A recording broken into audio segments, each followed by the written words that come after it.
I've never done this before, but this book absolutely like obliterated me to the point that I felt like I needed to talk about it instead of just writing a super long review.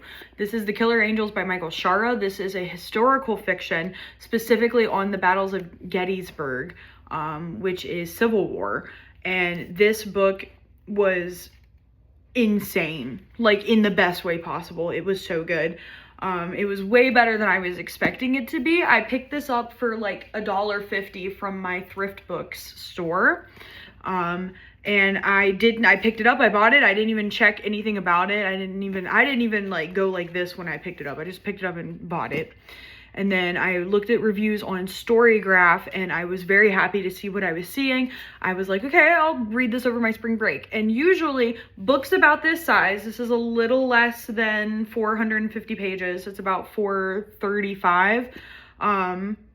Usually books this size take me about 5 days to do, less than a week. This took me a week and a half just because of how dense, how war strategy, how like humanist characterization was happening, that I had to like every once in a while I had to stop and I had to process and I had to step away. And so it's been a long time since I've read something that has made me want to like not put it down, but like for the sake of my own needing to do adult things, I had to put it down. And then I just sit there and think about it when I'm not reading it.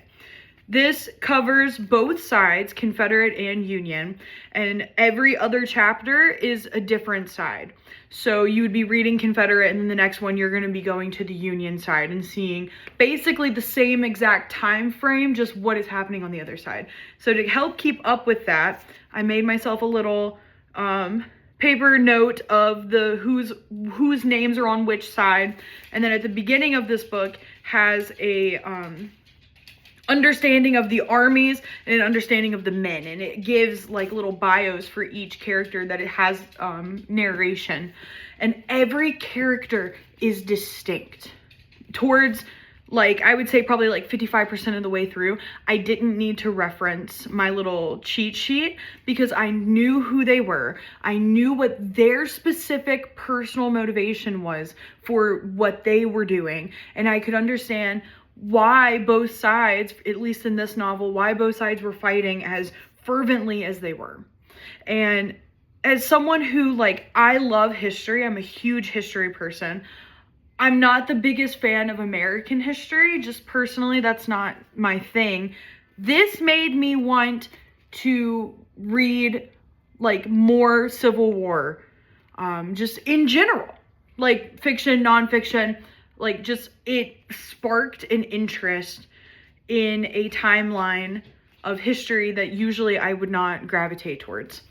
I loved how the characterization of every person, of every general in this book was so distinct that it was obvious who you were reading and that you could feel what they were feeling, and you were put into their thought process. You were put into their emotional state.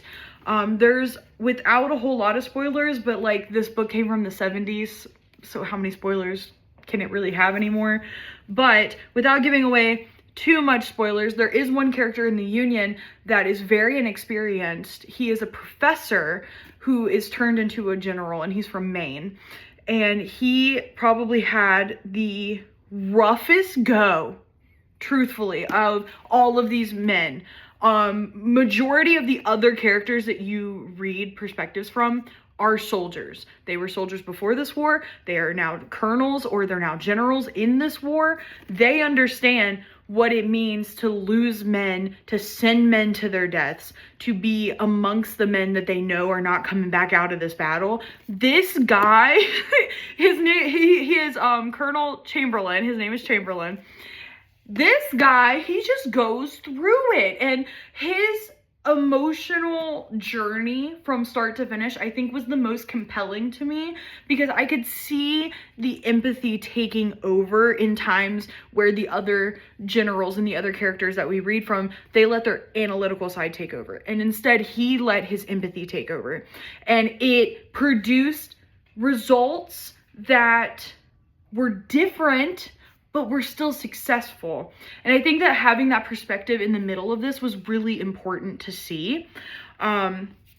So he went through it. He kind of got thrown under the bus a couple times. Some decisions were made without his input, and so he's stuck in the middle of like, what do I do with this information? Which, I mean, he made the best of what he could make, right? And then on the flip side of Chamberlain from the Union, you have Robert E. Lee's perspective, and you have Peter Longstreet's perspective on the Confederate side. And Longstreet's perspective as the battle progressed into day 2 of Gettysburg was very interesting to see. I did enjoy kind of the more humanist side of Longstreet coming out eventually towards the end.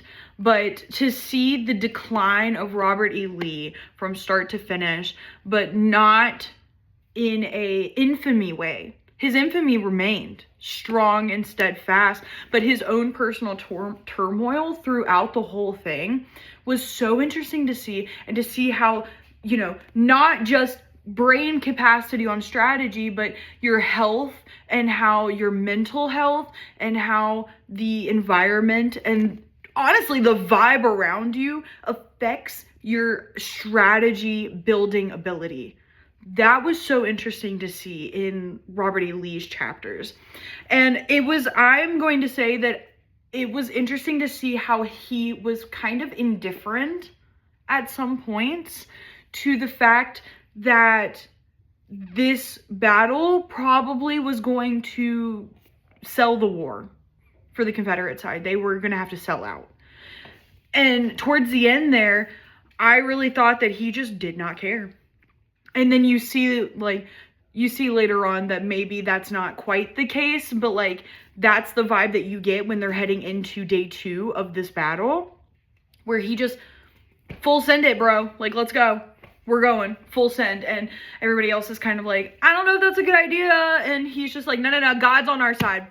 God's on our side, full send. And it is interesting to see how, especially the Confederate side, how the religious belief and how the faith of the generals was such a major, like, contender for how they strategized.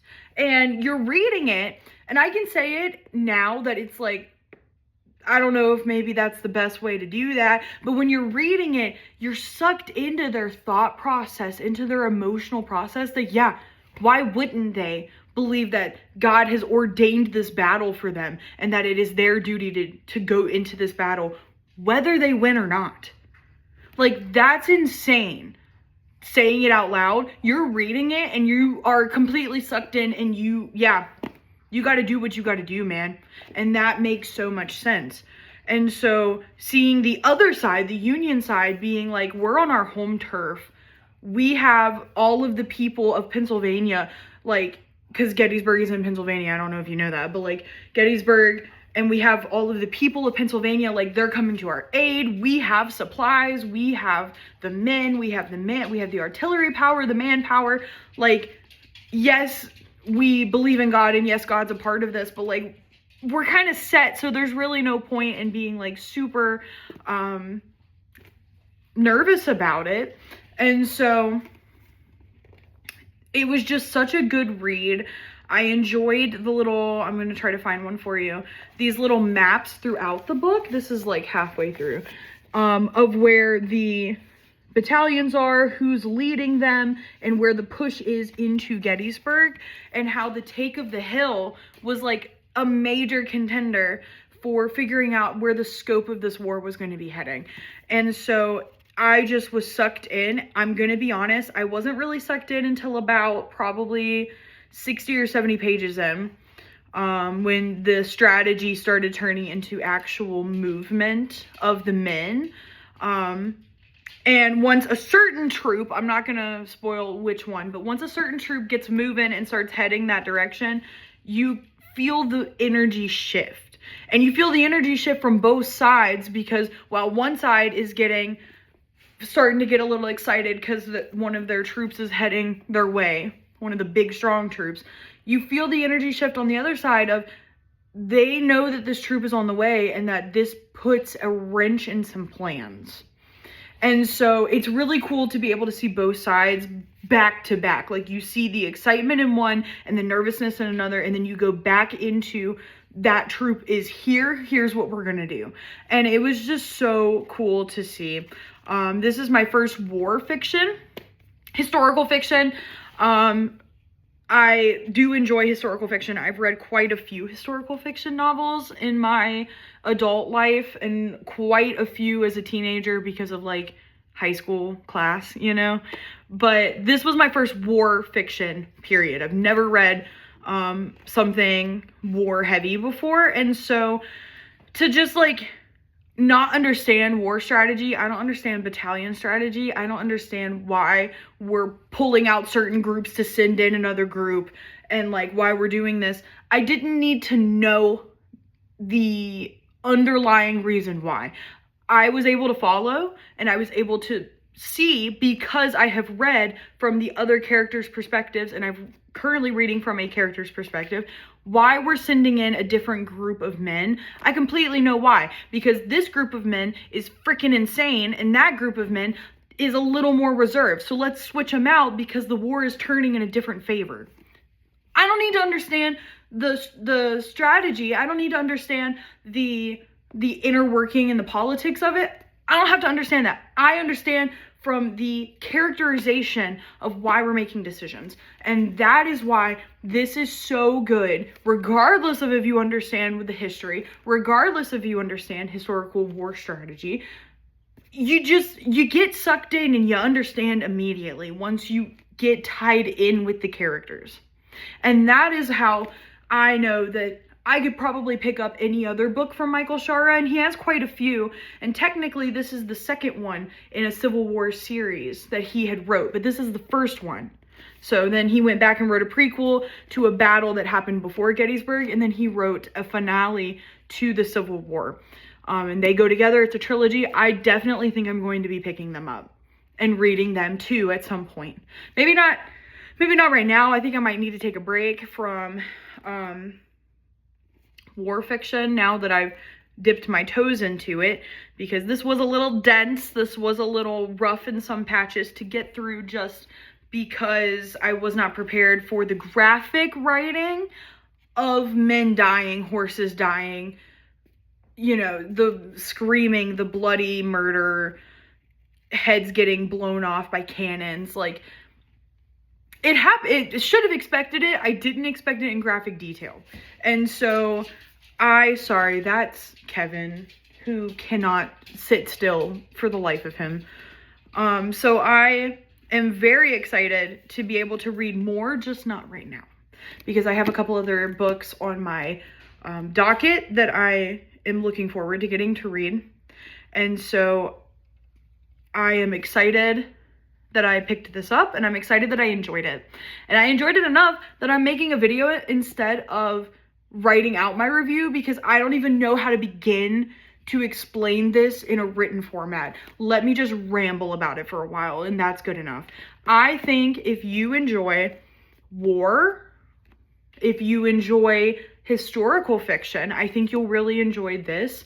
If you don't enjoy that stuff, if you like reading books that have multiple narrators and every chapter is a different character, and you are going to enjoy learning about that character, learning how that character thinks and feels and what motivates them, I would still suggest that you read this, because that was the most compelling part for me. Like, Michael Shaara could have written, because he's dead, could have written a fantasy in this format, and I think I still would have really enjoyed it. So, The Killer Angels by Michael Shaara, I gave it a 4.75 out of 5 on Storygraph. The only reason I didn't give it a 5 is just some of the graphic detail was a little too graphic for me, and that's a personal choice. And so that knocked off 0.25 for me. But if you don't mind graphic, then this could be a 5 out of 5 for you. So I would love to know your thoughts if you ever read this, or if you have read it. That's all I got.